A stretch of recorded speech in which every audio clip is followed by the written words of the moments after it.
finally, this is the last lot for my Maximalist rebuild of Granite Falls. I'll probably end up messing around with the campground lot a little bit later, since I'll be using that one specifically for a playthrough of a small challenge that I want to do, but that will mostly just involve tents. So this is the last built lot. And for this one, I just wanted to make a bunch of tiny cabins. Building tiny homes is one of my favorite things to do in The Sims, so I just wanted to fit as many as I could on this lot. Honestly, looking back, I probably should have taken the lot that had the mansion on it and used that one instead, but we're here now and I'm not moving anything. This first one is just a tiny little cute A-frame with a sunroof. And I know there's a few ways that I could have built this to give it less of a footprint, but in general, I usually go for functionality over how something looks. And the other ways, like messing around with roofs, would have made it more painful to play in. I'm definitely a builder who plans to actually use all of the lots that I make, which is why I'll mention sometimes that everything that I've done is play tested. I just hate downloading things from the gallery that look really pretty, but then when you try to actually put a sim on it, they can't walk anywhere because all the pathing is blocked. I don't know, there's just certain limitations with The Sims 4 that you just have to live with if you plan to actually live on a lot. I don't know where I was going with that rant, but my whole idea with this lot was that maybe a group of very different people went in together and bought this property, divided it up amongst themselves, and then each built a house in their own style that worked for them and their family and what they needed. So we have an A-frame that's maybe more for a hunter or fisher. It just has simple bed, nothing fancy, no kitchen or anything, just really a place to sleep because that's all they'll be using it for is sleep. The rest of the day they'll be out and about, but they didn't necessarily want a tent. They wanted something more permanent. And then the second one that I'm working on right now, I envisioned being for more of maybe a middle-aged couple, like their kids are grown, so they have time to go out and do what they want to do. In this case, hanging out by a lake in the middle of a forest, but they still have room for more people if they invite friends or if the kids come out with them. It's the only two-story one that I built, and honestly, maybe my favorite. It's just so tiny and cute. I did the same thing on this lot that I had done on all the others in this save, where I tried to make sure that all of the skill books particular to Outdoor Retreat are in the bookshelves. The fish are represented on some plaques in various places, and I have all of the activities that are specific to this pack represented somewhere, like the horseshoes and the playing table. Oh, and of course, all of the potions that you can make in herbalism. There's also grills, so you can collect ingredients and make your own if you want to. You'll see as this lot continues to grow that it becomes a bit almost chaotic by the end. Like, maximalism is all well and good and I love it, but there is also the too much gene, as Jenna Marbles would call it, and I've definitely got that. I'm generally pretty good at editing myself down in other contexts, but in The Sims, I figure, why edit? Just put it all out there.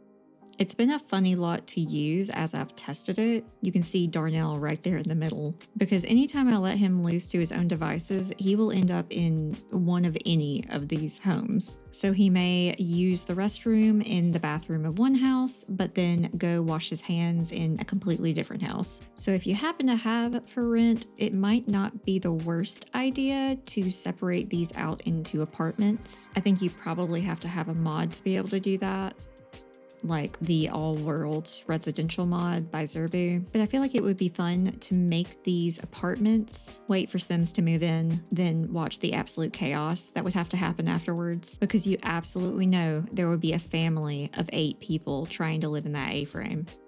Which honestly they could probably do, because I think all of their needs would be met, although they might have to take turns sleeping in the beds. This little house I made kind of along the lines of the fishing cabin, but a little bit more focused on friends instead of a big family, a guys or girls trip kind of thing. So there's plenty of beds, there's a kitchen, but it's also nothing too fancy, you know. Also, as usual, I'll link all of the inspiration floor plans below. I think most of these were from those companies that make prefab tiny homes that you can buy from them and then pretty much just plop down anywhere. Well, not anywhere. I think some places have laws against them, but generally speaking. I went to a trade show a couple of years ago where they had a bunch set up inside a convention center, and they were honestly so fun to walk through and learn more about how they make them work, like the special plumbing and special toilets and things they have to have for these sorts of tiny homes. Oh gosh, this little red one. It was so cute on the website, and I thought it was going to be so easy to build. And I don't know why, but I could just not make this thing work for me. Probably had a lot to do with the fact that I chose to make it diagonal. Diagonal walls are absolutely my kryptonite. I just couldn't find any windows that really worked from the base game. And I don't know if you know this, but no windows or doors came with this pack. Yeah, N-O-N-E, none, which kind of starts making some of the builds that they put in this pack make a little bit more sense. Although, you know what? No, I still haven't gotten over the fact that they didn't use their own wallpapers and floors in their builds. I don't care if the assets weren't ready when they were making those builds. It just ends up making it look like, yeah, they knew everything was ugly too. Also, interestingly, I think I spent less time on this lot than I did on the previous one, the mansion. I think large single-use lots just are not my style. It's why I don't like making community lots. I need a little bit more variety than that, I guess. Anybody else? Am I alone in that? For this particular cabin, I made it more in the style of kind of a honeymoon or couples bungalow. Although I started thinking about it later and I was like, wow, there's a lot of glass on the front of this, what is essentially just a bedroom. So I tried putting curtains over the windows, which was awkward. I don't know. I ended up not super happy with this one. I think it's cute on the inside, but on the outside, I don't know, something about it. Wasn't a fan. If you can think of how I might have been able to make this better, let me know. I did play with the idea at one point of not having all of these be on the ground, but having kind of a wooden pier system, and all of the buildings are held up kind of on their own dock. I'll try to find a picture of what I'm talking about, but you see them at the beach sometimes, especially in the more marshy areas that aren't like right on the ocean. Oh good, we're moving on from the red one. Now this one had a couple of iterations before I finally decided on making it a whatever this is, octagon, hexagon, whatever-agon. And prior to building this, I don't think I realized how difficult it was going to be to do a floor plan inside of an octagonally shaped building. There's a lot of corners, man. And if The Sims 4 and Sims AI does not do well with something, it's probably a corner. And if there's something that defeats me, it's probably a platform. Listen, I'm not making these videos because I think I'm the best Sims builder in the world. I'm not even kind of. I don't know that I go even so far as to say that I'm a mediocre builder. I build what makes me happy, and I build lots that I'm excited to play on myself. And I also like building things that challenge me. And believe me when I say that this octagon definitely did that. Its saving grace is that I made it big enough so that the wall issues didn't matter in like the living space. Making it open concept pretty much solved that. But the bedrooms are a bit of a janky mess, especially when you're trying to make sure that they path correctly and you can actually use it. I've been thinking of using some shell challenges to fill out Newcrest when I finally get there, because I imagine that will make a very interestingly shaped neighborhood. But all in all, I think I'm pretty happy with how this whole lot turned out. I built these before that big patch with the build by items and color updates. And I think I mentioned before that at some point I want to revisit all of these builds after I've had some time away to kind of marinate on what I could improve about them, because I'm a ponderer. I ponder and then I think about something and then I muse on it. And then after a very long time, I'll suddenly decide I have the answer that I was looking for and pondering for so long. And then it just won't leave my head until I go out and I actually do it. For instance, I really need to go back to that black and white house that I made in Willow Creek and add a basement, because it's honestly just kind of rude not to give the American Psycho guy a basement. Oh, right. Yeah, I think I've moved on to the outdoors now. I wanted to try to use all the space that this lot had. So even in this kind of small back corner. My too much gene just wasn't having it. It could not be blank. Also, I decided that I had to use these stone benches and stools somehow, despite the fact that they match literally nothing else in this pack. So there's a sitting area and like a little fenced-in gardening area in the back. And I did put a public restroom on this lot just to make it more convenient for the people in the two houses and on the campground that don't have their own toilet situation. And then over here to the side, I've got a camping ground area. So even if you were using for rent and all of these buildings were closed off to you except for the one that you were staying in, you would still have the option to be able to come out and camp. This was also the only lot that I felt that I could kind of justify putting that statue of the bear. Since it's kind of a campground, it sort of makes sense. Although I did still size it down. Did y'all know that if you go look at it and like stare at it for long enough, it'll give you a schematic for like the woodworking bench? I feel like there's all these random things like that I don't know about this game because I came into it kind of late, and is also part of why I'm doing the series that I'm about to start. It's not going to be a dedicated series necessarily, but just something that I do whenever I feel like it. Something kind of like the Explore Everything challenge. But of course, I can never do anything in halves, and I've added on to it a lot.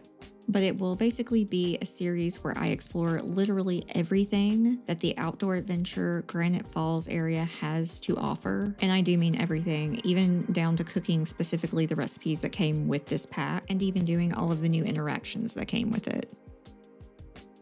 Oh, and there's a cameo from our dear Darnell again. Let's hope he doesn't get into as much trouble as he did the last time. Of course, I log in to see that Darnell is over here making a friend. You know what, honestly, you can stay over here out of trouble. I think that might be a good idea for you. But through the woods, you can see the honeymoon retreat. And then over to the left, we've got the fishing cabin, looking like it is a good time through that living room. And then we've got the mansion over here. I'm not even sure what to say about this. I mean, I like it. I really do. I would live in it. I kind of love it. But every time I look at it, I just think of the hours that I spent on it to have then forgotten to put anything on the patios.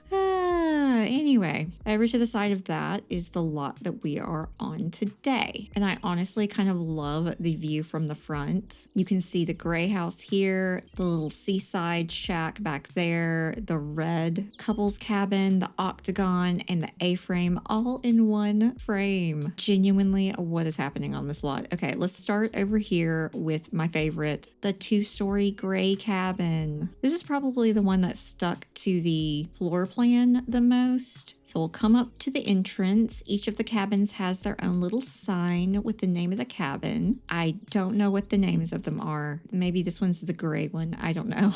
I'm at the end of my creativity pool, okay? We've got a little chess table and a grill. And I figured this might be a cabin that is actually inhabited more year-round to maybe look after the grounds. So it made sense to have this little board on the front with community news and things like that. Then we come over to the door and we see the little stuffy from this pack that I made sure was on each of the lots. Turn to the side and we've got one of our fish from this pack, as well as one of the bugs. I don't know which one that is, but it's very pretty, isn't it? And then back from there, we've got a kitchen that has a little table and some of the herbalism potions. I kept the counters really simple here because whenever I tried to put anything on them, they became unusable. But I like the way it turned out. It's very rustic. And then if we come through here, it's just a bathroom, blah, blah. Okay. But then up the stairs, you've got the world's narrowest hallway, and we've got 2 bedrooms, one with a double bed and then bunk beds in the other one. And it's as simple as that. Super cute little gray house. Okay. What's going on with you, Darnell? Unbearable from a nearby bear. Oh, yeah. You're just like sitting beside this bear. Why don't you come home, Darnell? Get away from this bear. You don't know where that bear's been. We have the gray house here. Beside it, we've got a little fire pit grill area that anyone can use. And across from there, we've got our tiny little AFrame with its little sunroof. Ah, so cute.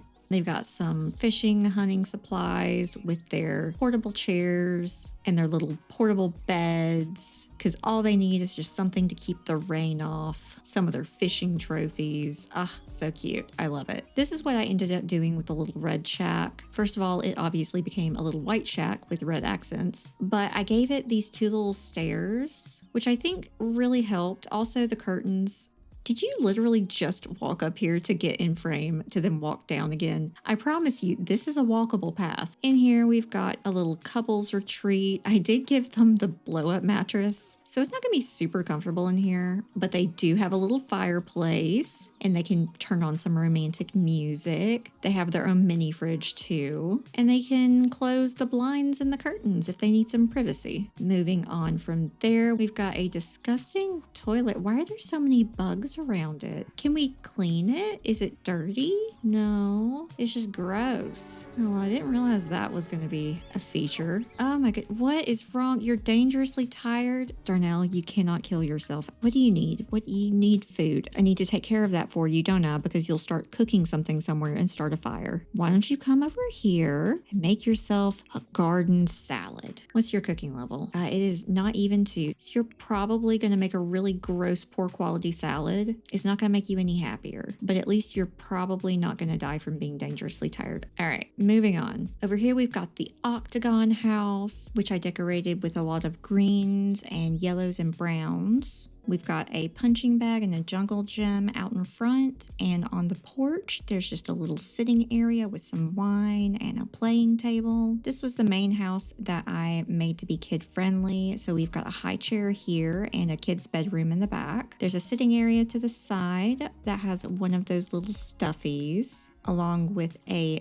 dining area and a pretty basic kitchen. Normally, I don't really bother too much with the bathrooms, but this one has an amazing tub in it, so we can look out at a view of the lake. I am just now noticing that there are no curtains in here, so you might want to add some for your sim. And am I hearing Darnell? Why do you keep following me from house to house? Ignoring him, if we go right through here, we'll find the kids' bedroom, which just has some basic kid stuff, a toddler potty, an infant crib, that kind of thing. There's also a bunk bed with a toddler bed and a bed that you can use for a child or a teen. And the last door leads over to the primary bedroom, which was definitely an odd shape to decorate. I'm not even certain what you would begin to call that shape. And back behind this house, I hid one of those stone benches with a couple of stone seats. Perfect place to take in the view of the lake. We've also got the always necessary woohoo bush, along with a little overgrown patch where you could do some gardening. And then we come back along the other side and we've got the little blue coastal seaside house, complete with the telescope and an easel and a guitar. And of course we walk in and find Darnell, because why wouldn't we? But there's a little seating area in here with a TV and some music. I pictured this one as more of a friend hangout, so I included the bar as well, so you could have some drinks at the end of a long day hiking. Opposite that, we've got a pretty simple dining area and kitchen. Nothing really all that special, just functional. The rest of the house is just this bathroom here in the middle, and then 2 rooms with bunk beds off to the side of that. Again, kind of saw this as a friends hangout, so everyone would need a separate bed, and maybe there would be a girl's room and a guy's room. And of course, I looked down and I see that Darnell is just following behind me into the bathroom. And of course, he's going in to sleep in these bunk beds in the house I'm looking at. Okay. I don't know why I continue to be surprised. Darnell loves to be the center of attention, apparently. And here is that second room with bunk beds. And this lot honestly looks really pretty at night, all lit up. I tried to make sure that the pathway through the middle was well lit.